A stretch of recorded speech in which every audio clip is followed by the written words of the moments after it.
Welcome to the 2021 Sloan Sports Analytics Conference Competitive Advantage Talks, presented by Kager, also known as Craft Analytics Group. My name is Tammy, and I am a first-year student at MIT Sloan. And it's my pleasure to introduce our presentation, Creating Player Development Systems in Esports. Please join me in welcoming our speaker, Gregory Kim, the Director of Esports at Evil Geniuses, to the stage. Thanks, Tammy. Excited to be here. So today I'm going to be talking to you a bit about how we think about creating player development systems in esports. Just to introduce myself, I'm Gregory Kim. I'm Director of Esports at Evil Geniuses, where I essentially oversee competitive operations and gaming strategy across all of our esports teams in League of Legends, in Valorant, Counter-Strike, Dota. But today specifically, I'm excited to talk to you a bit about what we've done mainly in League of Legends and somewhat in Valorant to think about scouting and developing talent in esports. So I guess just to give a quick overview so that everyone, to set the level playing field and have everyone sort of understand what we're dealing with in terms of a sports ecosystem. League of Legends is a global esport where we have 11 to 13, I forget the exact number, regions worldwide with local leagues that compete on a regional level and ultimately feed into a world championship at the end of the year. And Evil Geniuses obviously competes in North America in the LCS, which is our local regional league, as one of 10 franchise teams. So we compete in North America for most of the year, and ideally, if we do well, we get to compete for the World Championship. One other key thing to note here is that because it's an international ecosystem, League of Legends has a bunch of import rules where teams in a given region can only import 2 players from outside of their region to compete, so that we're considering the amount of interregional movement of players and developing local talents and local fandom when we're competing in certain leagues. So honing in on North America specifically, ours is an interesting region in the League of Legends ecosystem in that we're probably we are considered one of the top 4 major regions in League of Legends, but North America has limited international success. Over the past several world championships, over 10 years of world championships, North America hasn't won a world title, has placed no better than 3rd, and over the last couple of years has really struggled to get into the elimination rounds. And within North America, we're a pretty top-heavy league. Only 3 teams have won a championship in the LCS in the last 4 years, and some of the other teams, including Evil Geniuses, have been working really hard to try to break into that championship ring, but haven't yet had that success. And combined with some of these things, like North America actually has some infrastructural issues where our player base of League of Legends is smaller compared to some other regions like China or Europe or Korea. Think of it a little bit how the population of soccer players in North America is smaller compared to Europe and other regions. And we also have some other issues in terms of just how we play the game. Our ping among North American teams is a little high, meaning that the internet connections aren't as fast, and our players are sort of competing with training weights on in some ways. And also the game quality at the highest levels is not necessarily as high as in other regions. Think about it as the elite talent of players playing League of Legends in North America don't necessarily match the same level of, say, the highest ranked players in Korean solo queue ranked queues. So all of these things sort of are pretty key factors in North America. And the last important piece is that sort of over the years, North America has really developed as a pretty well compensated veteran heavy league. As you can see sort of in this table, the average age of the LCS is much higher than other leagues. We use a lot of the same talent, and a lot of our veterans end up being pretty highly compensated. And North America also has a I want to say habit of bringing in pretty high profile stars as imports to our region, paying pretty high salaries in the process. So I think our league and ecosystem as a whole have been thoughtful about some of these realities and issues and tried to develop our competitive structure to address some of these talent issues. League of Legends sort of operates in a hybrid model where the LCS and LCS Academy are kind of akin to the NBA and the NBA G League. But we also this year, interestingly enough, sort of expanded our competitive ecosystem and created some links from the Academy League to Proving Grounds, where there's an open qualifier circuit, like amateur ecosystem that now feeds into some of the Academy competition. Almost as if, and this is not like the greatest parallel, but as if like there were a path for NCAA teams to compete against G League teams, for example. So all of this to say, like we're thinking actively about how to expand the competitive ecosystem and think about creating more opportunities for players to compete at the highest level. So switching gears to Evil Geniuses, like we're a pretty new organization in League of Legends. We actually only joined the LCS last year, and when we did so, we came in with zero assets, no roster, no staff, no office or anything. So we've had to take a pretty hit the ground running approach to League of Legends and our players' development. And you can sort of see from this table from year one to year two to long term.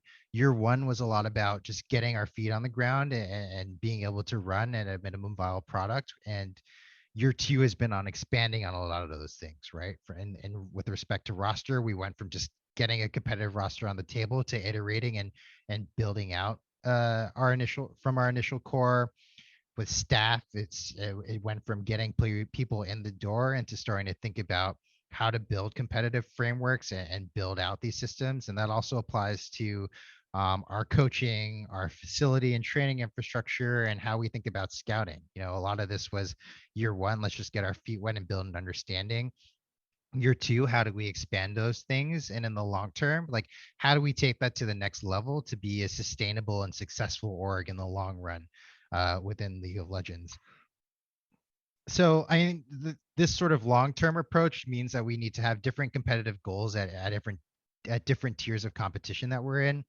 Obviously in the LCS, like we're here compete, we're here to win, and we're here to be a part of the conversation, right? So that means having a strong presence in competitive performance as we develop talent in the long term, and sustaining that elite presence by integrating homegrown, like developed talent from our academy and proving ground systems. And then, of course, like at the academy level, at the proving grounds level, we're very focused on recruiting high potential talent and trying to making sure that we're doing all the right things in terms of development to be promoting talent up through the system year over year, so that ultimately, like 2 years or 3 years from now, hopefully you see that the next star of Evil Geniuses is someone who started in our academy program or started in our proving grounds program and was able to work with our staff for many years before coming into the highest level of competition. So when we think about scouting talent and sourcing talent, it kind of falls into two different verticals. One is that, of course, now that we're competing in this academy and this proving grounds open tournament circuit system, that we get to see like all the other folks that are competing on a regular basis and playing against those teams and seeing those individuals and just getting a feel for them just through competing against them. But the other thing that's interesting about esports is that we have a ranked ladder of League of Legends, right? Anyone who picks up a mouse and keyboard and plays League of Legends can, in theory, climb to a high enough rank to get noticed by our scouts, or noticed by Riot by having a high enough rank, and that can feed into just sort of direct conversations with our team or participation in scouting grounds, which is essentially Riot's version of like a draft combine. Um, so sort of two different pipelines for seeking out talent or sourcing talent at least. Um, but when just given the available talent and like where we're looking to bring in players, when we're trying to decide what players to specifically bring or who to specifically bring in, there's certain things that we look at, and this mainly falls into two buckets, like in terms of the culture fit and also like play style and playability, right? With respect to culture, we want to make sure that any player comes through our doors is a good fit for the organization, like has the right values, ethos, coachability, uh, eh, assets, and we look into those through just a ton of player interviews, speaking with the players, talking to their previous coaches, talking to former teammates to find out really what that player is like and what they're going to be like in a team environment. And then with respect to how well they play the game, mechanical skill, play style, we do a ton of film review. Our coaches and staff are constantly watching League of Legends to see who the up and coming talent is, and what players are smart about the game or play the game particularly well. And we also are starting to do a little bit of stats analysis using in-game data to inform the picture that we build around a certain player. So a good example of this is something that we did in our very early days before we had like a coaching staff and we're trying to build a sense of what profile of player to bring in. Um, this is an example of a clustering analysis we did among AD carry talent in the Academy League system. So what we did was we took the stats of all the AD carries in Academy, sort of did a clustered based analysis centered around um, what sort of what stats they were performing in and whether or not result in winning or losing records, which you sort of see in this bottom table here, and sort of settled on four archetypes of academy players. Like, and you can sort of see that, you know, the they're very different profiles here, right? I think it's safe to say that cluster zero here, for example, is a type of AD carry that doesn't win too often, and you sort of see from all the red that um, they don't tend to perform well compared against the average in many statistical categories. Whereas an AD carry talent in cluster 2 or 3, for example, probably wins a little bit more often, and in correlation also has a bunch of positive stats in certain categories. So all this to say is that we've started to use stats to build profiles to sort of inform how we look at the VOD reviews. And when it comes down to deciding towards player A versus player B, which you can sort of see in this upper table, that like we know based on the stats, at least on stage games, like where a player is performing compared to the other player. And that can help us take a look at and think about, okay, like when we're watching film, like look for these things, look for how they perform in the early game and in lane, or how they perform as the game goes on, or what their general strategy or damage presence is in the game. Um, but similarly, like just as much as we think about player talent, we also think about like our systems and how we coach, teach, and evaluate how we're developing player talent. So I think to do this, we've had to take strides, at least on the coaching side. As you can see in year one, we really only had a head coach and strategic coach in the LCS, as well as an academy coach. But in year two, we've expanded that substantially, adding in a head of player development, adding a strategic and positional coach to our LCS team, also adding the amateur coach and amateur roster on those team, and that team to the mix, and really thinking about how to integrate all of these guys. None of our coaches really work in a silo. We're constantly communicating across teams, imparting sort of our coaching philosophy from the highest level down to academy, down to amateur. And that has the great effect of giving our players, a sense of familiarity and a sense of consistency when they're learning about the game, and in theory, seamlessly transitioning from amateur to academy to LCS. Like it should be in the same coaching system and in a format that they're very familiar with. Um, so in that regard, like we think about how we teach our players and develop curriculum, right? At Evil Geniuses, we're developing frameworks to understand like what key areas a player needs to think about to be a successful League of Legends player. Like examples might be like how you lane, like how you compete one-on-one against opponents versus like what your macro is like, how you play with a team in team fights, to a bunch of different verticals and key traits for a League of Legends player. And we do that with the understanding that each player is very unique and different. Like our training is pretty fluid and personalized to make sure that we're catering to each player's different strengths and weaknesses, and working specifically around them. And to that extent, we set individual goals and tailor them to what a player needs and where they're starting from. And we also leverage personality and trait tests to understand, how to best work with our players. Like, I think um, through these tests, we learn a little bit more of like whether they respond to like a tough love approach, or whether they tend to be collaborative in their learning, or just like how we think about handling them on a day-to-day basis to make sure that they feel engaged in a strong part of the learning process as well. um and sort of none of this would necessarily mean anything internally if we didn't have a way of evaluating how players are progressing. Obviously, like, we would like the ability to promote over talent up our systems over time, but we need a good measuring rubric to understand how we're evaluating progress in a player skill level. And this is admittedly fairly subjective, right? We have counting stats and we have a lot of things we can look at, but really it's how we feel, our staff feels as coaches and as analysts, about like a player's performance and seeing how they're developing over time. But we need this to be as transparent and objective and and avoid as much groupthink as possible. So we try to really set up good objective scorecards and share them across players, coaches, and management to really ensure that across the board we have a strong understanding of progress and sort of the general opportunity that players have to succeed at a new level, or take things to the next level. Um, so that's pretty much like what we are doing in League of Legends. Obviously, as you can see, it's been sort of a 2-year time frame, sort of building up to this moment, right? I think in year one, we were just trying to get the bricks on the ground. In year two, we're starting to develop and implement a lot of these systems.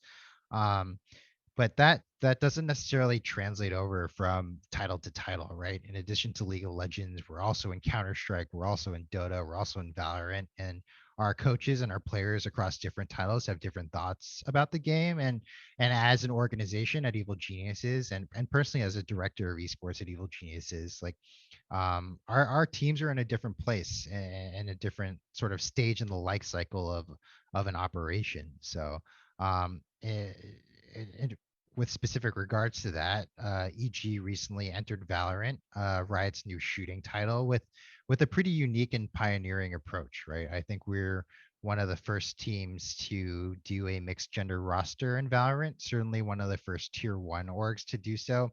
But when we put this team together, right, it wasn't for a marketing play or anything. It was essentially because we thought that we had a really good chance to build out and develop a roster from scratch in the mold of what we had created in League of Legends, and like taking some of the lessons of player development and some of the infrastructure we had created of League of Legends, and started to think about how to apply this to new titles and new talent, and ultimately, um, a new team operation. So obviously the stats look pretty different in Valorant versus League, at least in terms of our comprehension of them and how we like ingest and use the data. Like on the left-hand side, you see like we have pretty simple counting stats for Valorant. It's like kills, deaths, assists, like damage per round, how many headshots they get in the game. Whereas League of Legends, we have so much other like per second data on like where a player is positioned, what they're doing, etc. I think maybe someday we can get there with Valorant, but candidly, it's something that, we're early in our Valorant days. We're only 2 months in, so we don't have these data pipelines to truly like dig in and think about. So with that reality, like when we look at talent, it's sort of even more of a wild west scenario than League of Legends was, right? Like I think in League we talked about how there's not only solo queue ranked play among like anyone who's playing League of Legends, but also a whole proving grounds tournament circuit. Um, in Valorant, it's sort of similar, but in some other ways, like way more wide open than that, right? Like obviously, we can scout talent from all the teams we're competing against in open qualifiers and all the tournament circuits. Um, we have word of mouth to hear like what players are doing well in houses or in scrims with other teams. And then of course, like Riot has publishes like their top ranking leaderboard of all the players in Valorant, where you can get a good visual sense of just like sort of who's who's with what team, and who might be available. But sort of none of this is really on the lowest sophistication we currently have in League of Legends. Um, so it means that like likewise, because the ecosystem isn't quite as there, like we need to think about our roadmap differently. Sort of in League of Legends, you saw a lot of, okay, year one, just get the bricks down, and year two, like let's expand. Let's build out a whole coaching staff. Let's build out these systems. In Valorant, I think we're taking it a little bit slower, right? With roster, staff, coaching, infrastructure development pipeline, like we're really spending this first year, and probably we'll be spending our second year just understanding the ecosystem and the space that we're in and starting to design coaching processes and expectations because we're just not as familiar and the systems aren't established. Like in the long term, we would like to get to where we are with League of Legends, but in the short term, we're really focused on okay, like we got these players in the door, like let's figure out what we're doing with them, what our best practices are, and just keep on iterating and making sure that we're building sort of towards something that will eventually look like all of the structure that we have in League of Legends. Um, so the main takeaways here essentially is that like scouting and playing development in esports is starting to become more sophisticated, and I like to think that we at EG are taking we're sort of taking the cutting edge on this front with our presence in amateur, with the build of our coaching system, with a lot of the things I was speaking about. And ultimately, this is super important to esports or us as an organization within the esports industry because, I think the well-run and efficient orgs in the longer term will distinguish themselves through being able to develop this talent rather than spending vast amounts of money on veteran talent or imports, just sort of bringing them in without from outside of North America and just trying to upgrade through cash rather than development. Um, the other thing here is that like use of data in esports is in its early iterations, and as with traditional sports, it's very different from esport to esport. Our sense of analytics is very different in League than it is from Dota, from CS:GO to Valorant. And part of the challenge in terms of running a competitive operation is tailoring how we think about our teams and operations and talent development uh, within the ecosystems that we're in and tailoring it appropriately. Um, so with that, we're very excited with what we've built in League of Legends. I'm looking forward to our future of Valorant, and hopefully this has all provided a good snapshot into what we're doing at EG, and hopefully the direction that development in esports is going more broadly. Thanks for the time.